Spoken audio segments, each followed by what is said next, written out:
3 ways to add credibility when you speak. Now, when you speak, you may be new in the industry or you may not have all of the experience as far as degrees or work experience goes, and you may need to get creative so that you can show your audience that you're credible when you're speaking to them, that you have the knowledge and that you're someone that should be believed. And here are 3 ways to do that. The first way is statements from authors. People may not always believe what you have to say. They may not always fully trust what you're saying, but if you can give a quote that backs up what you're saying, a quote that enhances your message, they're more likely to believe you.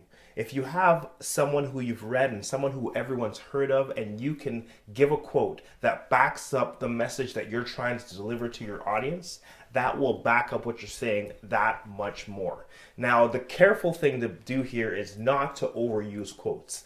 I find that a lot of times speakers will give too many quotes and it almost sounds as if it's a regurgitation from a book as opposed to their own natural speech.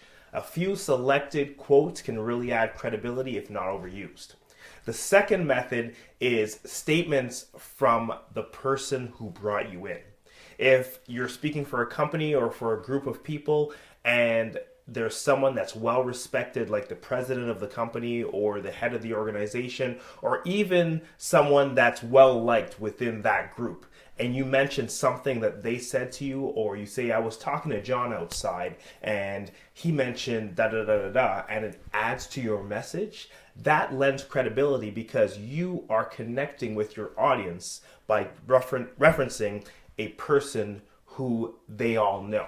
The final way is to have statements from people that are similar to your audience. For example, if you're telling a story and your audience is full of teenagers, then maybe your story should contain a teenager in your story and give a statement that they said to you. Maybe you can even show that the hero of your story is a teenager. Or if you're talking to business people, the hero of your story can be someone in the same line of work. Anything that you can do to make yourself similar to that audience is going to connect you to them and add credibility. So remember these 3 steps: statements from authors, statements from the person who brought you in, and statements from people who are similar in your story to the people in your audience, and you will add credibility every time you speak. Until next time, keep speaking, sharing, and serving.